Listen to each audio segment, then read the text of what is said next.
Welcome to Layer the Alchemist, where we discuss all things heavy metal and hard rock. On today's episode, I'm taking a little trip down memory lane and remembering the lowly cassette. All right, so I know that there's some fans of cassettes out there, so I don't mean to totally dump on them, but they do sort of have a bad reputation. Some of it fair, maybe some of it unfair, but I thought it would be fun to just sort of remember and talk about cassettes. I recently made a video of my history with purchasing music, and I talked about how there was a good chunk of my history, roughly 81, 82 till 91, 92, where all I bought was cassettes. And for me, it was sort of a practical thing. I could take a cassette in my Walkman when I started driving. I could listen to it in my car. It was also a financial thing. If I bought a record, in order for me to listen to it on my Walkman, I'd have to make a copy of it and thus buy a blank cassette. And that extra $3 or $4 to get a decent blank cassette was money that I could put towards buying more music. So I never did that. Cassettes became my thing. And I guess there's a certain charm to cassettes. There's the whole, it sort of has something that really got lost in the CD era was the whole side one, side two thing. On vinyl, you had side one and side two of your record. And on cassettes, you had your side one and side two also. So a lot of my early listening and the early bands that I had on cassette, I don't really have any cassettes left. This is actually, I bought this not that long ago. In my other video, I talked about how about a year ago, I bought a couple cassettes and had an old tape deck I found at Goodwill. So this was one of them. But this was a cassette that I had, back when it came out. And that whole idea of a side one and side two, the first song on side one, the first song on side two, and that really sort of affected your psyche and the way you sort of thought of these albums, the way you heard them in your head. You just sort of naturally broke them up into different sides. And I remember one fun thing. Well, there were a couple fun things that I used to do with cassettes. So one of the things that was really there were a couple things that, when I look back on it now, do not endear me to cassettes. Do not elicit fond memories. When I went and bought a couple cassettes about a year ago, I thought maybe it would bring back some fond nostalgic memories, trigger some warm feelings, and it really didn't. It really just brought back memories of the things that I didn't like about cassettes. So one of the things was that you didn't get much. It was a small cover, and to make matters worse, and let me see if any of the cassettes, none of the ones I had, some of them you would have the full cover on it, at least, even though it was small, at least you got the full cover. And like in this case, it was a clear back, so you got at least some sort of picture on the back here and the song titles. But then you had other ones. They did two different things. You would see this happen, sometimes three different things. You would see sometimes where you've got the cover and then you've got the label down here. So now the cover is even smaller than it is on this already small, area to work with. Got the song titles on the back here. Then you had things like this where they made the cover small and for some reason put the song titles here. Well, in this case of this particular cassette, this is the only place where the song titles are. They're not on the back here. And that used to always make me mad because I was like, I wanted as much of the cover as I could get on the front. I didn't want it interrupted with all this other, record label or the song titles. Then the other big disappointing thing was it was very inconsistent. You didn't know what you were going to get on the inside. And more often than not, especially if you were buying cassettes from record clubs where I was getting a lot of mine, they usually took the cheapest way out. And you got nothing on the inside often. Or, okay, here's the Led Zeppelin. There's nothing inside there. Let me see this. Okay, the Rat one, you got the song titles, which is sort of redundant because here we go. The song titles are here. And then on the inside of the J card, you get more information about the album. But again, it was sort of, wasted space. Why didn't you just put... I guess this is for somebody who's looking at it in the store, could see the song titles if they were only on the inside. But why not put it on the back? I don't know. It just seemed very inconsistent. But then sometimes you would get some cassettes. Like here was a cool different design on it, this Iron Maiden one. That did give you a little bit more. This folded out. You got the lyrics on the inside. This is Somewhere in Time from Iron Maiden. So that was kind of cool. The other thing that I didn't like about cassettes was you had the tape hiss. And I know that they had Dolby, and there were different Dolby B and Dolby C. And honestly, even as a kid, and even when I was revisiting these, it just seemed to take out too much of the top end for me and sort of dulled and muffled the sound. And maybe I just, and I know I had this conversation with somebody that said, well, you gotta have like you've got $1,000 tape deck. Well, I'm sure if I had $1,000 tape deck, yes, they would sound better. But I'm not going there. I'm not going to invest $1,000 in a tape deck. When I was younger, the tape deck I have now, it's sitting on the floor right in front of me. I disconnected it from the stereo. Back in the day, it was probably like a $300 or $400 cassette deck. So it wasn't some sort of junky boombox type of thing. It was actually a somewhat nice deck, and it has Dolby B and C on it and all that. But when you just engage that, it just took out too much of the top end for me. And then you still just had that the tape hiss. And I remember the first time I got the first CD I got, which I've mentioned this in that video I did on me and my going through the different formats, was AC/DC's Flick of the Switch. And I remember when I turned it on, it startled me when the music started because I was so used to that. And I can hear it in my head.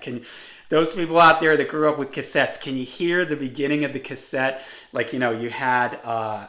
this one, I don't think any of these are rewound to the beginning, but the tape at the very beginning was different. It was usually clear or something, and that had a specific sound to it. And then when the regular tape started, you'd hear the hiss sort of kick in, and that had a different sound. So you knew the music was getting ready to start. And on the CD, that Flick of the Switch CD, first CD I ever heard, it was so silent that when the music kicked in, it startled me because I was waiting for something. Like on cassettes, you would hear like a little the hiss start, and then the music would kick in. And you just didn't have that on the CDs. I remember it sounded so quiet between the songs on the CDs that I was just blown away because I had, only been listening to cassettes. So I was so used to there being that levels of hiss, various levels of hiss between the songs. And I remember certain cassettes were hissier and noisier than others. So those are some things that I didn't like about cassettes. Things that I did like about it, the whole side 1 and side 2, like I mentioned. I did like the fact that you could get cassettes, and some cassettes would have a lot more music on them than others. On a record, you typically got 20 to maybe at the most 25 minutes on a side. But sometimes you could get cassettes that could go up to 25, 30 minutes on a side. And I remember thinking I was getting so much more bang for my buck when you could see, I always loved the little clear window on here. You could see all that extra tape. I remember when I would get some tapes and it would look like there wasn't a lot of tape, and I was like, oh no, this is probably like a Van Halen cassette. Only was like about 30 total minutes of music, 15 minutes on a side, and I was like, I'm not getting as much for my money. So I thought it was really cool when I have all that cassette tape in the window. And if you got something that was really like a double album, like I have Iron Maiden over there, like Live After Death, that was on a single cassette. So you had all this cassette tape inside there, and I just thought that was so cool. And also I used to do so. As a kid, of course, I'm not thinking that any day I'm ever going to sell these, or I treated my cassettes well. I didn't want them to break or anything. But I also sort of wanted to personalize them. And I just noticed this as I was making this video. Let me see if I can find. And this is something that I did too. I just noticed this right now as I was opening up this cassette here. We have, remember I bought this used about a year ago. Somebody wrote their name down here. So Henry J. Rolfe. Hey Henry, if you're out there, I've got your Ozzy Speak of the Devil cassette. I bought it for $2.